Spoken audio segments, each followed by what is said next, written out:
So I am starting a challenge for myself where I read books from around the world. I've read quite a few books in these past couple of years, and I've read quite a few books from around the world. By this I mean the setting takes place in another part of the world than where I live. I live in the US, and apart from the setting, it could be about a group of people or a religion or a specific history of a country or a continent or region of the world. I've even read some translated novels. So pulling that all back, the goal, I guess objective of this challenge for myself is to, number one, immerse myself more in the books that I'm reading. Number two is it's just gonna be really fun, you know? It's gonna be another opportunity for me to document my reading. There are many examples of this on the internet. There's many blog sites. There's one specific blog site that I got inspired by. I think it's called Around the World Books. There's also a challenge on Storygraph for books around the world. So this is very much inspired by that, but I'm putting my own twist to things. I'm going to aim to read at least one book from a specific area in the world each month. Sometimes maybe 2 books, sometimes even 3 books. I'm going to talk about the book. I'm going to research the area, journal about it. I'm going to learn about its history. I'm going to learn about its people, and I'm going to learn about its culture, its traditions. I'm going to journal about it. I might even cook some dishes from areas of the world. So with all that being said, this month my choice of country is India, and my choice of book is Goddess of the River by Vaishnavi Patel. I'm very, very excited because this book is also part of my book club that I have with my friends. So I'm excited to finally start reading this book and be able to discuss it with my friends in 2 more weeks actually. And maybe I'll show you clips from our book club meetup as well. I have been looking forward to this book since the author announced it. The reason for this is because I've read Kaikeyi, which is the author's first book, and I absolutely devoured that book. That was a 5-star read for me. That was a spin on Hindu mythology of the Ramayana. It was just such an excellent book. It was about the story of Kaikeyi and kind of seeing things from her point of view. It's gotten so much controversy, and I believe this book is probably going to get a lot of controversy, but I like how it was written. I like how the story was told from a villain. It's like the woman's side of history of a mythology or a religion. Specifically, it's from the perspective of Kaikeyi. So anyways, Goddess of the River, it looks like this. I don't have the physical copy of it. I just returned it to the library because it expired. But I do have the ebook, and I might get the physical copy in a couple of days maybe. I don't know. If I love the book, then I'm totally getting the physical copy of the book. I'm gonna start reading the book today, and it's gonna be really, really fun. I am reading it on my Kindle. I am starting the book. So I have it here on my Kindle, and I'm gonna start it right now. I'm so excited. Ooh, I've been looking forward to this since the day I finished reading Kaikeyi. Oh man, wrong one. Wrong one. Fail. All right, we'll do The Hobbit later. Let's do, oh no, oh no, no. I hate how slow these things are. Okay, anyways. Goddess of the River. Okay. This got released in May 2024, so literally just a few months ago. There's parts to this.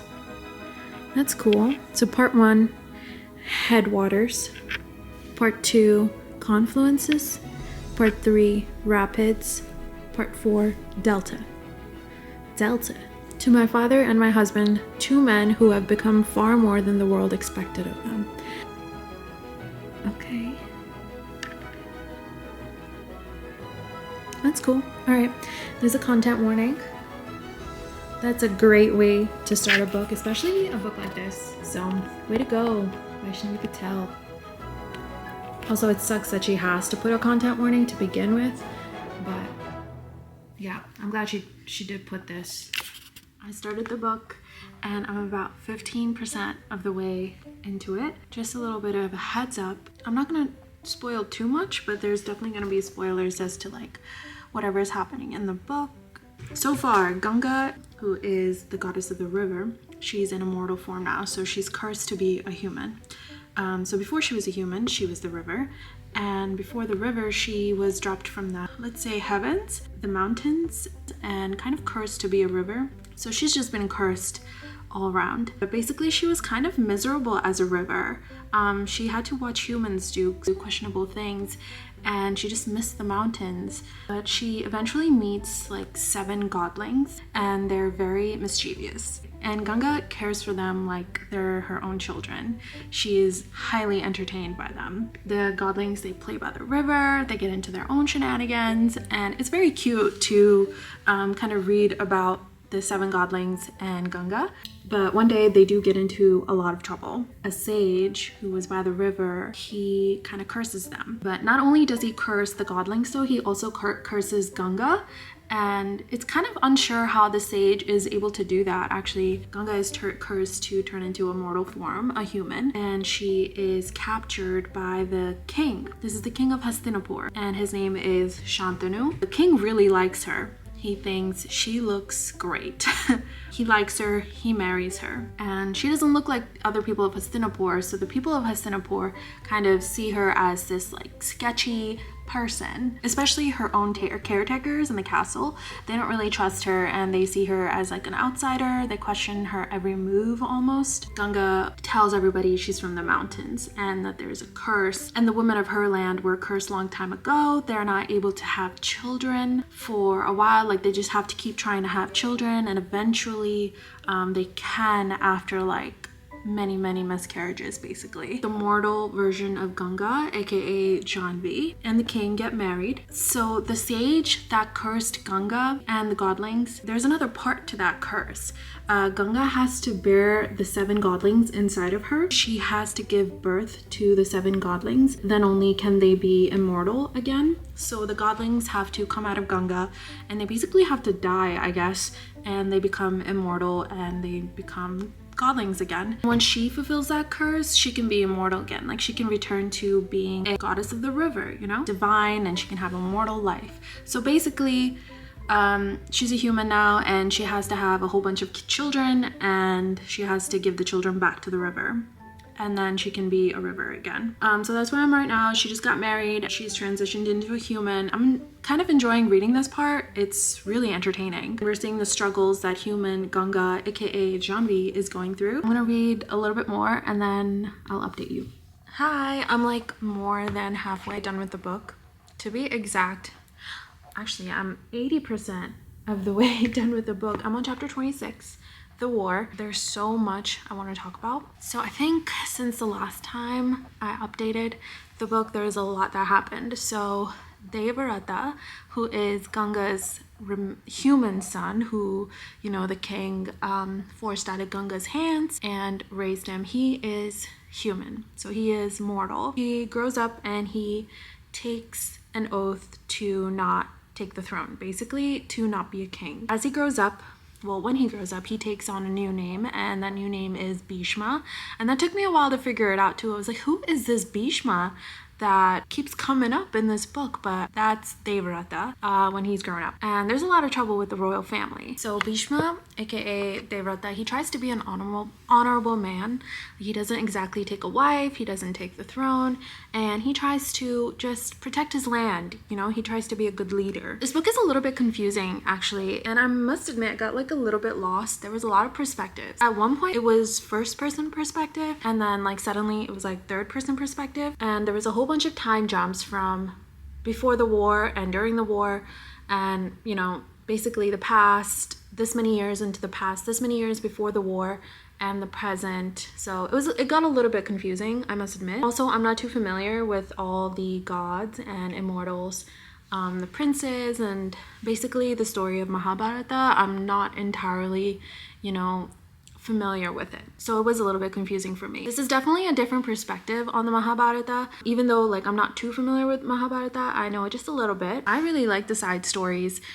Basically Ganga, she's back to being a river, and she overhears the humans, the mortals, and their deepest thoughts and kind of the things that they're going through. And I really like those stories a lot. I enjoyed those. And sometimes she even like gets involved, and sometimes it has to do with her son as well. There's a war that's brewing, so each chapter is like getting close to the war. And I guess now on chapter 26, I'm at the war. I don't really like books on war. Sometimes if it's written well, it's very entertaining. That's kind of all I want to say about the book right now. I'm really enjoying it, and although it's a little bit confusing, I think the storytelling is brilliant. Author is very, very talented, so I'm gonna keep reading. I'm gonna finish the book. I'm gonna see what recipe I can cook. Bye. So I finished Goddess of the River by Vaishnavi Patel. It was really good. I liked it. The storytelling was amazing.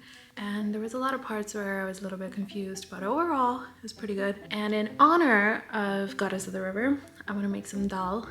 Specifically, I want to make tur dal. The main ingredients are going to be tomatoes, dal.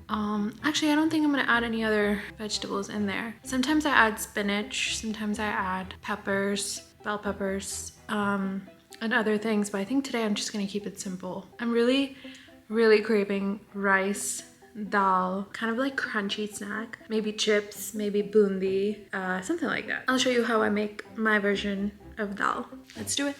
Actually, first I want to make some coffee because I have this scratch in my throat.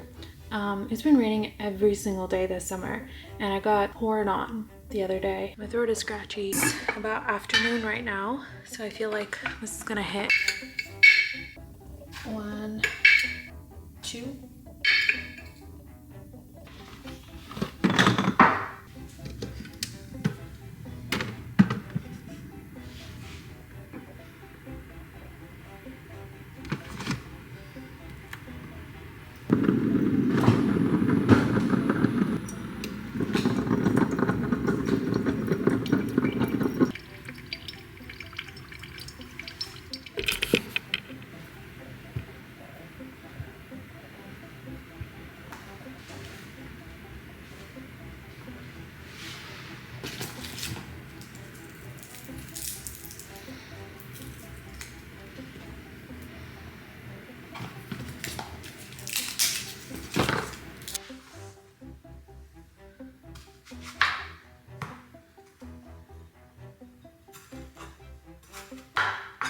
Oops, I forgot to cut off that little stem. I got too excited. By the way, this is not how you cut tomatoes.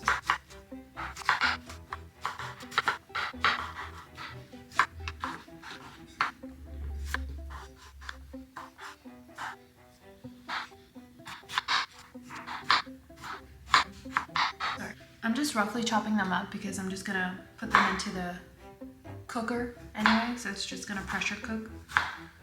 I gotta say though, Kaikeyi was my favorite out of the two if I had to pick. I think this author is very talented. I wonder if she's gonna write more books with like reinterpretations of Hindu mythology. I think that would be very cool. I'm cutting the chilies vertically, so it's like easier to take out when I'm eating. These Thai chilies are really spicy. It's just not my thing. Cutting them like this doesn't make it look more spicy, but I'm gonna add some chili powder, so that is gonna add some spice to the dal. I was so smart this morning. I soaked dal. I soaked it for like an hour. It's looking pretty ready right now. I think I can just start cooking, but I'm gonna chop some garlic first. Last time I went to India, like earlier on this year, I really wanted to get a whole bunch of books, but I literally had no suitcase space, and I had no space to the point where I shipped 2 big boxes of clothes and food and all that stuff. I just did not have space. My suitcases, they're these like something American. They're like hardback suitcases. They're so heavy. They're very durable, and they've been lasting me for like a couple years, and I take a lot of international trips with them, checking them into different countries and different airports, and they've been doing really good. Except the thing is, they're so heavy. Oh, it just got really dark. I think it's gonna start pouring. It rains every day. I have a mint plant outside in a pot, and I haven't had to water it at all because it's been raining so heavy every single day. The mint plant is getting like more than enough water, and I've been using the mint in my daily cooking, and there's still so much. I'll show you. There's still so much plant left. I like a lot of garlic in my food, so I'm just gonna, I feel like this is a lot. This might not be a lot. Oh, you can't even see. So I'm gonna use like 5 pieces of garlic. This might not seem like a lot to a lot of people, but I feel like it's a lot to me. The first thing I'm gonna do is I'm gonna turn on the stove and put the pressure cooker on there, and try to get some oil and some masalas warmed up. Some cumin seeds and some jeera. And I'm just gonna let that like sizzle up. It's sizzling and I think it's actually kind of burning. I'm gonna add the onions, the garlic, and the chili.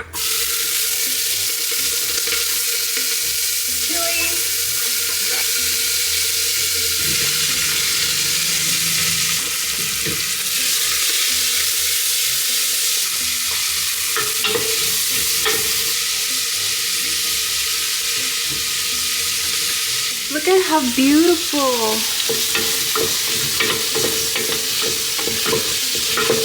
All right, beautiful. I'm gonna add some turmeric. About that much.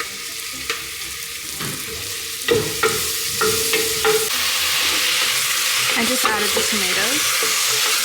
I'm gonna let this cook for a little bit and then I'm gonna add all my spices.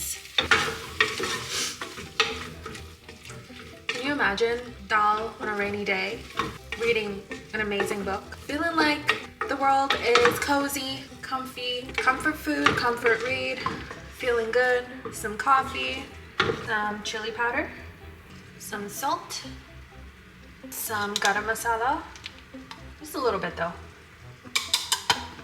In chicken, you can add a little bit more, but in like vegetarian curries, just add a little bit. It goes a long way. Actually, this is dhania puri, and I'm also gonna add some garam masala, just a little bit. A lot of people don't add this into vegetarian curries, but I like to add it because it tastes really good. And because I can, and this is my house. After you add chili powder, salt, garam masala, and dhania puri, this is what it's supposed to look like.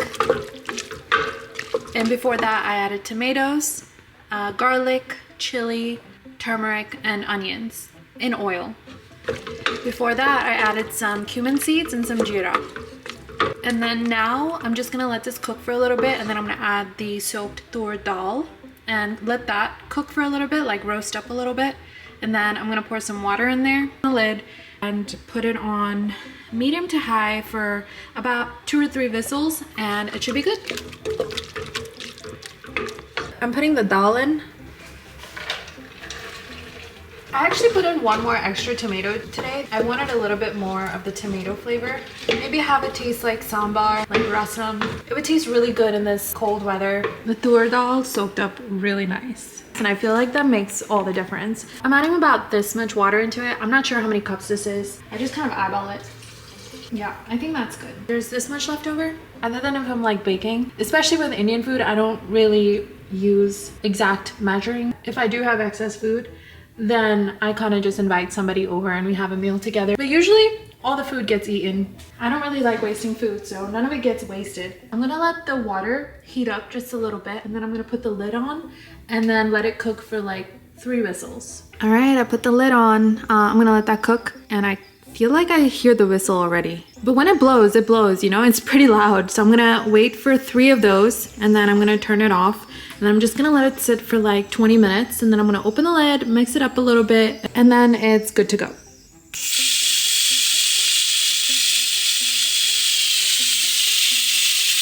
Look at how clean my kitchen is. I did the dishes in this waffle maker. I took out the girdle part to wash it. I'm having a hard time putting it back together, but otherwise my kitchen is really clean, and I'm about to open the dal. You can watch me. Nice. Do you want to see? Ooh, it's still a little bit liquidy, but I think it's gonna evaporate.